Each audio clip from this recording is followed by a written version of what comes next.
할렐루야. 오늘은 어린 주일입니다.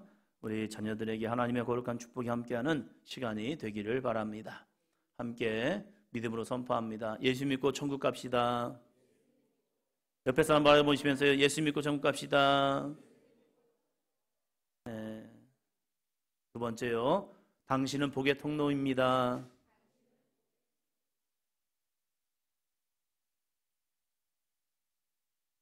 많은 사람이 복을 이야기할 때에 자신에게 주어진 환경을 이야기합니다. 그래서 우리 어린아이들도 이렇게 얘기해요. 나는 금수저다. 나는 은수저다. 나는 흙수저다. 이렇게 자신들의 환경을 이야기하면서 복을 이야기합니다. 그래서 어떤 사람은 복을 가지고 태어나고 어떤 사람은 복이 없는 것처럼 이야기합니다. 맞습니다.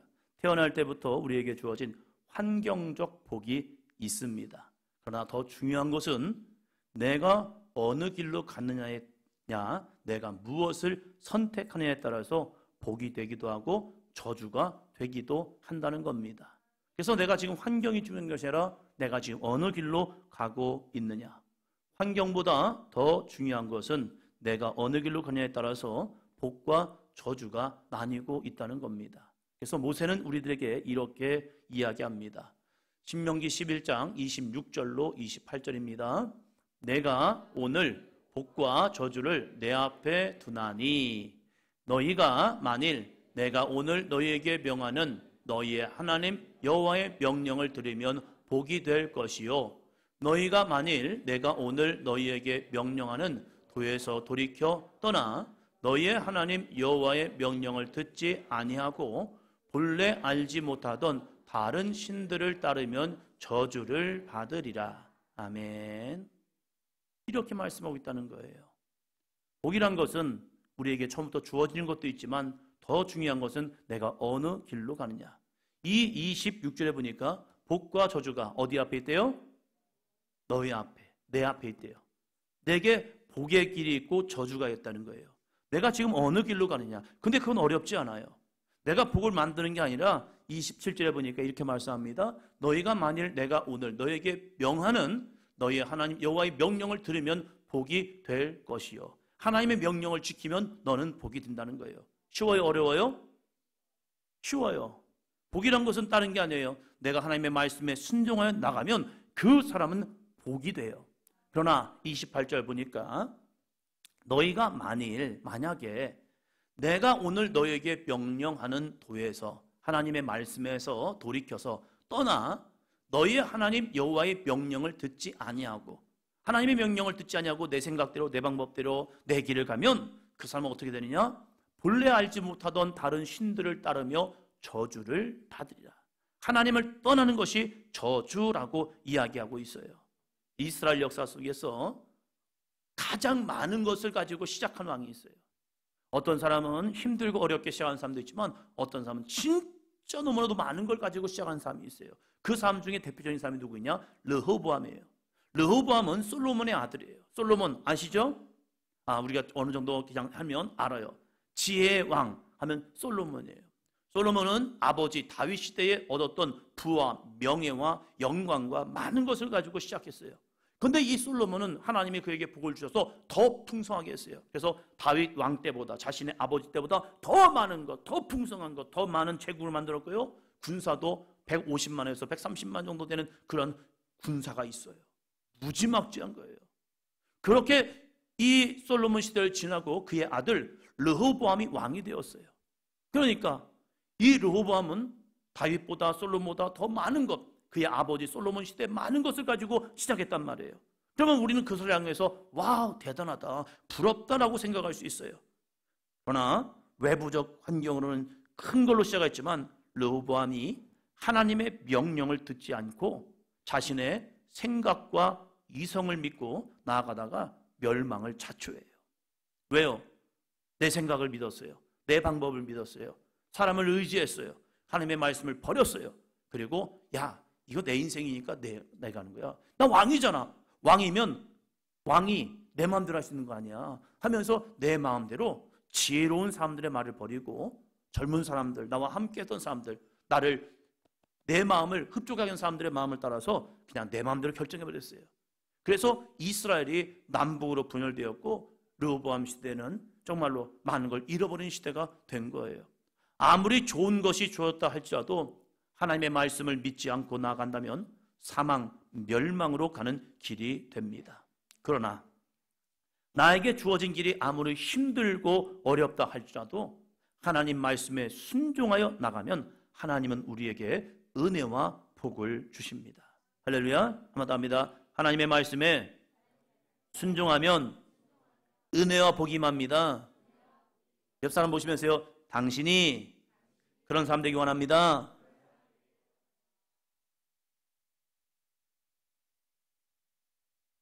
대표적인 사람이 다윗이라는 사람이에요.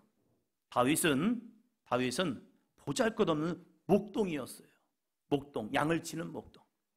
그런데 이 목동 다윗이 전능하신 하나님을 의지하고 말씀에 순종해 나가는 거예요. 하나님이 나와 함께 하셔. 하나님이 나를 붙들어 주셔. 아무리 어렵고 힘들지라도 나는 하나님의 능력으로 나가서 이길 거야. 할렐루야. 한번 합니다. 만군의 여호와가 나의 하나님이 되십니다. 그 하나님을 내 마음에 품고 그 하나님과 함께 나아가는 이 믿음의 삶을 누가 했냐? 다윗이 했어요. 그래서 하나님께서 이 다윗에게 처음에는 아무것도 보잘것없는 그러한 한 삶이었지만 그를 위대한 왕으로 삼습니다. 옆 사람 보시면 돼요. 너가 그런 사람 되세요. 할렐루야. 여러분이 이 거룩한 믿음의 사람 다윗같이 내 환경과 여건과 상황은 보잘것없을 수 있어요. 그렇지만 하나님이 나와 함께 하심을 믿고 믿음으로 나간다면 우리는 하나님의 거룩한 복의 통로가 될 줄로 믿습니다. 오늘 한번 더 합니다. 내 자녀를 축복하라. 내 자녀를 축복하라 라는 제목으로 말씀을 듣습니다. 여러분, 무엇이 축복인가? 영적 부모된 여러분들이 이 자녀들을 믿음으로 축복해 주시고 여러분의 가정에서도 여러분의 자녀들을 아름답게 믿음으로 자녀를 축복하는 삶이 되시기를 바랍니다. 축복, 그냥 비는 것으로 끝나는 게 아니에요. 어떠한 믿음의 길로 이끌어주느냐, 이것이 자녀를 축복하는 삶이란 거예요. 내가 여호와의 이름으로 축복하지만 주님께 그 아이를 맡기고 주님께 인도함을 받을 수 있도록 만들어주는 것이 진짜 축복이라는 거예요. 그런데 축복은 하는데 하나님과 동떨어진 삶을 살아가요? 믿음과 동떨어진 삶으로 살아가요? 그건 자녀를 축복하는 게 아니라 멸망으로 이끄는 모습밖에 되지 않는다는 거예요. 오늘 시편 1편 말씀을 가지고 여러분, 내 자녀를 축복하라. 어떻게 이 자녀를 축복해 하는지 함께 말씀을 나누고 우리 자녀들은 이 말씀을 통하여서 여러분이 축복의 길을 가는 삶이 되시기를 바랍니다. 첫째입니다. 첫째. 같이요.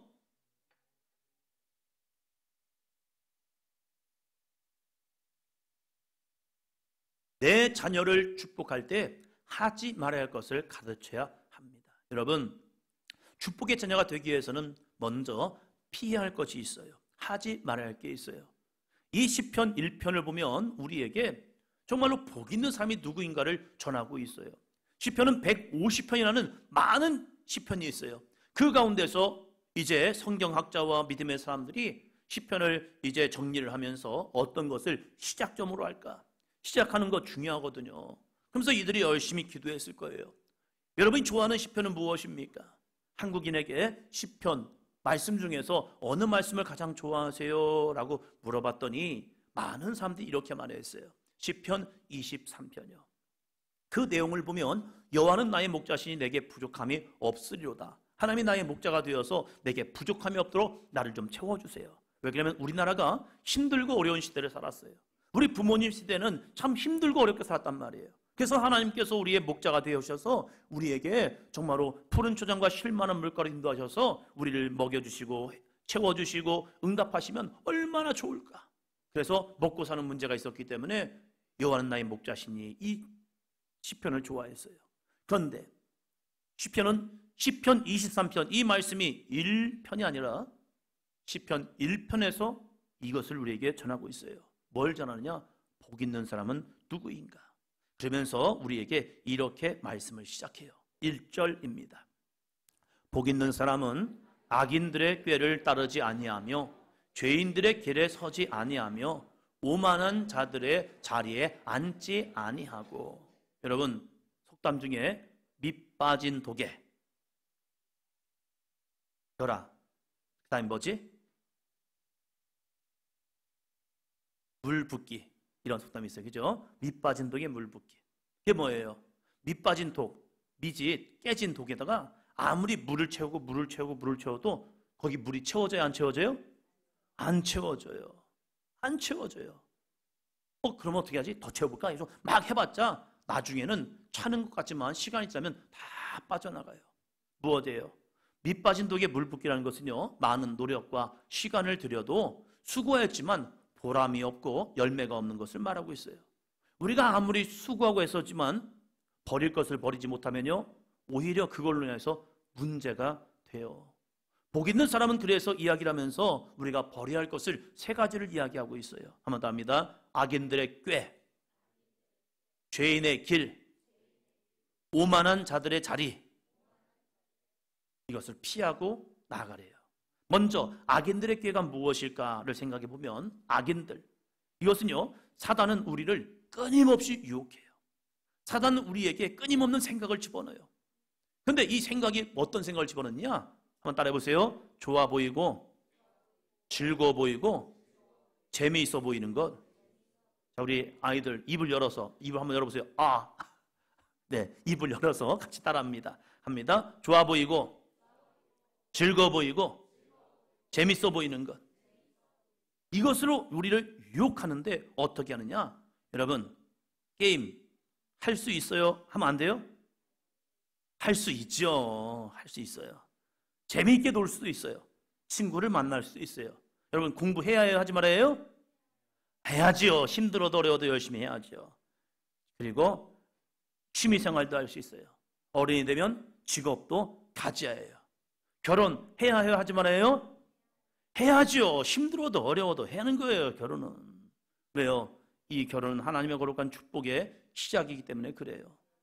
때로는 힘들기도 해요, 어렵기도 해요. 그러나 힘들다고 어렵다고 가지 않는 것이 아니라 그럼에도 불구하고 믿음 안에서 가야 해요. 그래야 하나님의 거룩한 은혜가 흘러갑니다. 그런데 사단은 우리에게 빠져들게 만들어요. 게임 할 수 있지만 게임에 빠지는 순간 중독이 돼요. 그래서 우리가 재미있게 놀 수 있지만 노는 것 때문에 예배를 소홀하게 할 수 있어요. 공부 중요하죠. 근데 공부를 너무 열심히 하다 보니까 나는 지금 공부할 때니까 교회 가면 안 돼 라는 그런 생각도 온다는 거예요. 그게 뭐냐? 악인의 꾀라는 거예요. 일 열심히 해야죠. 열심히 수고해야죠. 그런데 사단은요, 악한 꾀는요, 우리에게 교회 다녀도 일할 때가 있어. 그래서 일이 더 중요한 거야 하면서 예배와 하나님을 잃어버리게 하고 일에 중독을 하게 만들어요. 가정도 마찬가지죠. 가정은 하나님께서 만들어 주신 아름다운 축복의 동산이에요. 그러나 이 가정을 만들고 사랑하는 삶과 살고 자녀를 키우다 보니까 어느 순간에 하나님을 잊어버려요. 이것이 뭐예요? 빠져드는 유혹이라는 거예요. 다 소중한 것들이에요. 다 해야 할 것들이에요. 그러나 사단은요, 악한 꾀로서 우리의 마음을 하나님께서 떠나게 만드는 거예요. 그러면서 이렇게 얘기를 해요. 괜찮아, 다 그런 거야. 아니에요. 괜찮은 게 아니에요. 우리는 하나님 안에, 말씀 안에, 성경 안에 거해야 합니다. 할렐루야. 그래서 우리는 집중해야 해요. 내 생각이, 내 마음이 하나님을 떠나지 않도록. 그래서 아무리 바쁘고 힘들고 어려울지라도 나는 주님을 예배하는 예배자가 되겠습니다. 할렐루야. 악인의 꾀에 빠지는 것이라 하나님 안에 거할 수 있는 믿음의 삶이 되기를 주의 이름으로 축원합니다. 두 번째, 세 번째를 하나로 묶어봤어요. 그래서 두 번째, 세 번째 보니까 한 번 더 합니다. 죄인의 길과 오만한 자들의 자리에 앉지 않게 도와주세요. 이게 무엇인가 보면요, 성경에서 말하는 죄, 우리가 이 10계명을 했어요. 우리가 예배 전에 매월 첫 주에는 10계명으로 고백을 해요. 10계명을 고백하면서 우리가 어떤 말씀으로 지금 살아가고 있는가를 보자는 거예요. 10계명에서 나오는 죄들이 있어요. 그런데 그 죄를 짓는 근본적인 이유가 무엇일까? 사람들이 죄를 범하는 근본적인 이유가 무엇일까? 하나님은 우리에게 죄의 근원, 죄의 근원점을 뭐라고 말하는가? 한번 더 합니다. 하나님을 하면서 똑같이 하세요. 네, 소리 나게. 하나님을 내 마음에 두지 않는 것. 이거 죄라는 거예요. 이것부터 시작되는 거예요. 하나님을 내 마음에 두잖아요. 그러면 죄가 생각나지만 죄를 이겨요. 그러나 하나님을 내 마음에서 잃어버리잖아요. 죄가 생각날 때 그 죄를 끌려가요. 이것을 지난주에 내 속에 거하는 죄라는 거예요. 우리는 예수 그리스도의 보혈의 피를 통하여 죄를 이길 수 있는 능력이 있습니다. 할렐루야. 그런데 나도 모르게 내 속에 거하는 죄로 인해서 내가 죄의 종이 돼서 끌려가고 있다는 거예요. 성경은 그걸 얘기하는 거예요. 내 안에 하나님의 마음이 있다면 우리는 죄를 넉넉히 이기노라. 다윗이 범죄한 이유가 하나님을 내 마음에 두지 못한 거예요. 순간 하나님을 놓쳐버린 거예요. 그러니까 죄가 왔단 말이에요. 죄가 와서 이 죄의 심판이 다윗에게는 두려운 게 아니라 이 다윗이 죄를 짓고 나서 하나님께 기도한 것은 하나예요. 그게 뭐냐면 한번 더 합니다. 주의 성령을 내게서 떠나가지 않게 해주세요. 왜요? 주의 성령이 떠나는 순간 나는 더 이상 끝난 거예요. 주의 성령이 내 안에 떠나가는 순간 나는 사망이 벌써 온 거예요. 창세기 3장을 보면 하나님께서 이제 사람을 만드셔요. 사람을 만드시면서 뭘로 만들었죠? 흙으로 사람을 만들었어요. 그래서 사람이 죽으면요 흙으로 돌아가요. 시간이 지나면요 흙에다 묻힌 사람들 보면요 아무것도 없어요. 왜? 다 녹아져 버렸어요. 흙과 하나가 되어버렸어요. 왜 그런가 봤더니 사람이 흙에서부터 나왔기 때문에 그래요. 그런데 하나님께서 사람을 흙으로 만드시고 나서 희한한 일을 하셔요. 그 코에, 사람의 코에 생명, 생기를 후 불어넣으신 거예요. 그러니까 갑자기 흙인 사람이 살아있는 생영이 됩니다. 할렐루야. 하나님의 영이, 하나님의 마음이, 하나님의 역사가 그 안에 있으니까 그런 살아있는 존재가 되는 거예요. 그러나 죄는 무엇이냐? 그 하나님을 내 마음에 두기를 싫어하는 것. 그래서 그때부터 우리는 죄인의 길로 가는 거예요. 내 안에서 하나님의 말씀이 사라져버리니까, 하나님이 사라져버리니까 그때부터 내 생각, 내 방법대로 살아감을 통해서 그 사람의 생각과 사람의 방법들이 다 악할 뿐이라는 거예요. 그래서 이제 6장에 보니까 사람들이 범죄하기 시작을 해요. 그 범죄한 모습 때문에 하나님께서 이 세상을 심판하셨다는 거예요. 왜요? 하나님을 그 마음에 두기를 싫어하기 때문에 그래요. 사랑하는 우리 자녀들에게 당부합니다. 하나님을 마음에 품고 살아가는 삶이 되기를 주의 이름으로 축원합니다. 그리고 마지막에는 내가 하나님의 자리에 서버려요. 그러면서 이렇게 해요. 아이, 바쁘니까 하나님도 이해하실 거야. 내가 지금 공부할 때니까 하나님도 이해하실 거야. 이 정도 거짓말은 하나님도 다 이해하실 거야. 아니에요. 하나님은 이해하지 않아요. 하나님은 공의의 하나님이에요. 말씀의 잣대를 가지고 재요. 그래서 이 사람이 말씀에 순종하느냐 순종하지 않느냐, 여기에서 순종하면 의인, 순종하지 않으면 죄인 해서 심판이 오고 있다는 사실이에요. 그래서 우리는 하나님의 말씀에 합한 믿음의 사람이 되어야 합니다. 그래서 오늘 복 있는 사람이 되기 위해서는 한번 더 합니다. 악인의 길을 따르지 않고 죄인의 길에 서지 않고 오만한 자들의 자리에 앉지 않는 것입니다. 할렐루야. 이걸 버리는 거예요. 버릴 때에 내 안에 하나님과 동행하는 믿음의 삶이 됩니다. 두 번째, 같이 합니다. 내 자녀를 축복할 때 해야 할 것을 가르쳐야 합니다. 하지마만 하면 안 돼요. 해야 할 것도 있다는 거예요. 우리가 악인의 길을, 죄인의 길을 오만한 자의 자리에 앉지 않고 우리가 해야 할 것은 뭐냐면, 해야 할 것은 무엇이냐를 보여야 한다는 거예요. 부모님들이 자녀를 키우면서 이런 말 많이 하죠. 야, 공부 잘해라. 꿈을 가져라. 건강을 위해서 운동도 해라. 좋은 친구 가져라 하면서 열심히 당부를 해요. 이것들도 필요해요. 그러나 더 중요한 것은 우리가 하나님의 복에 복된 자녀가 되기 위해서 먼저 해야 할 것, 2절입니다. 2절 같이요. 오직 여호와의 율법을 즐거워하여 그의 율법을 주야로 묵상하는도다. 주야, 밤낮으로 하나님의 말씀을 묵상한다는 거예요. 여러분, 여호와의 율법이 즐거워요? 성경을 읽을 때 즐거워요? 아니면 힘들어요? 이게 문제네요, 여기서. 그죠? 성경을 읽을 때 즐거워야 하는데, 성경을 읽을 때 기뻐야 하는데, 성경을 읽을 때 행복해야 하는데, 때로는 이 율법을 읽을 때 즐겁지 않고 부담스럽고 거추장스러울 때가 있어요. 왜 하나님은 이렇게 하라는 거지? 나 싫어. 이게 뭐냐면 벌써 하나님의 마음을 잃어버린 거예요. 그리고 내 안에서 나도 모르게 불순종의 마음이 일어나는 거예요. 그러면서 꼭 말씀대로 살아야 하나요? 그럼 나는 어떻게 살아가야 한다는 거예요? 너무 힘들어요, 어려워요. 그러면서 핑계를 둬요. 시간이 없어서, 돈이 없어서, 너무 힘들어서 못하겠어요 라고 말해요. 그러나 여호와의 율법이 즐거운 사람은 말씀에 순종을 해요. 말씀에 순종하는 사람은 성경 읽을 때마다 즐거운 거예요. 왜요? 내가 그 길을 가고 있거든요. 우리 자녀들에게 하나님의 말씀이 즐겁기를 바랍니다. 율법을 지켜 행한다면 그 길은 즐거운 거예요. 그러나 그 율법을 지켜 행하지 않는다면요, 너무 어렵고 힘든 거예요.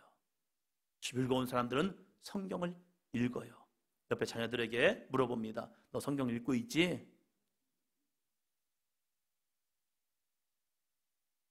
그러면서 우리가 기도하면서 읽어야 해요. 한 번 더 합니다. 하나님, 깨닫는 마음, 보는 눈, 듣는 귀를 나에게 주세요. 성경으로 깨닫고 그리고 눈에 보여지고 듣게 되면요, 즐거워요. 와, 그렇구나. 하나님이 아브라함을 축복한다네. 그럼 하나님, 저도 아브라함처럼 축복의 통로가 되게 도와주세요. 하나님이 이삭을 축복하시네. 와, 하나님, 저도요 이삭처럼 복의 통로가 되게 도와주세요. 야베스라는 사람은 하나님께 기도했어요. 야베스가 태어날 때 보니까 그에게는 장애가 있었나 봐요. 힘들었나 봐요. 그래서 그 어머니가 그의 이름을 야베스라고 했는데, 그 야베스의 뜻을 보니까 내가 너를 고통 가운데 낳았다. 내가 너를 너무 힘들게 낳았어. 너의 인생은 힘든 자녀야 하면서 야베스라고 했어요. 근데 그 야베스가 이렇게 해요. 하나님께, 하나님, 저는 힘든 인생이 되기 싫어요. 저는 고난의 인생이 되기 싫어요. 저는 고통의 인생이 되기 싫어요. 그래서 하나님, 저에게 복의 복을 더하여 주세요. 할렐루야. 내 부모는 나를 힘든 인생으로 얘기하지만 그 하나님은 나의 아버지가 되어주셔서 나를 복의 통로가 되게 하시고 나의 지경을 넓히시고 나의 복의 통로가 되게 해주세요. 할렐루야. 기도했더니 하나님이 이렇게 얘기해요. 야베스가 기도한 것을 하나님이 한번 따옵니다. 허락하셨더라. 그런 하나님을 두기를 즐거워했어요. 하나님을 찾기를 기뻐했어요. 그리고 하나님께 기도하는 것을 그는 자기의 영적 목표로 삼았어요. 그래서 하나님께 기도하고 간구하고 나아갈 때 하나님께서 그가 기도한 것을 허락하셨더라. 할렐루야. 우리 자녀들에게도 율법을 지켜 행하는 것이 즐겁고 행복한 삶이 되기를 주의 이름으로 축원합니다. 그래서 율법을 주야로 묵상하라는 거예요. 그 묵상에는요 6가지가 있어요. 6가지. 첫 번째, 한번 더 합니다. 읽고. 옆에 보면서요, 잘 읽어. 이거까지 해주세요. 읽어. 읽어주시기 바랍니다. 할렐루야. 읽어. 이런 거 강조법이에요. 그래서 저희 충청도는 강조를 잘합니다. 하면서 하면서 강조하라고. 한번 더 합니다. 성경을 읽고 듣고, 그다음 뭐죠? 묵상하고. 4번째, 배우고. 5번째, 마지막 중요한 거, 지켜 행하라. 이 6가지를 해내는 거예요. 우리가 하나님의 말씀을 열심히 읽고 듣고 그리고 묵상하는 거예요. 아, 도대체 이거 무슨 뜻일까? 그리고 배우고 가르치고 지켜 행할 때에 그것이 바로 하나님의 율법을 주야로 묵상하는 자의 삶이라는 거예요. 그러면 하나님은 약속을 지키십니다. 할렐루야. 하나님을 말할 때 약속의 하나님이래요. 이 성경에서 주신 약속을 오늘 이 시대에도 이루신다는 거예요. 누구를 통하여? 기도하는 사람을 통하여 응답하십니다. 할렐루야. 옆에서 보시면서 기도하면 응답하셔. 할렐루야. 그래서 말씀을 읽고 즐겁게 믿음으로 나가시고 그 말씀을 읽음을 통해 여러분에게 이것이 귀한 길이 되고 소망이 되기를 주의 이름으로 축원합니다. 마지막 3번째입니다. 셋째, 같이 합니다. 내 자녀를 축복할 때에 어떠한 복이 임합니까? 우리가 악한 것을 버리고 죄인에게 서지 않고 오만한 자리에 앉지 아니하고 여호와의 율법을 즐거워하면서 그 말씀을 주야로 묵상한다면 어떠한 복이 임할까? 하나님은 제안을 하셔요. 네가 이렇게 살아가면 내가 이렇게 복을 줄게라고 말씀하고 있다는 거예요. 자, 3절. 그는 시냇가에 심은 나무가 철을 따라 열매를 맺으며 그 잎사귀가 마르지 아니함 같으니 그가 하는 모든 일이 다 형통하리로다. 그가 하는 모든 일이, 할렐루야, 우리 자녀들이 하는 모든 일이, 우리 성도님들이 하는 모든 일이, 여러분의 직장의 모든 일이, 여러분의 사업장의 모든 일이, 여러분의 가정의 모든 일이 형통하기를 축원합니다.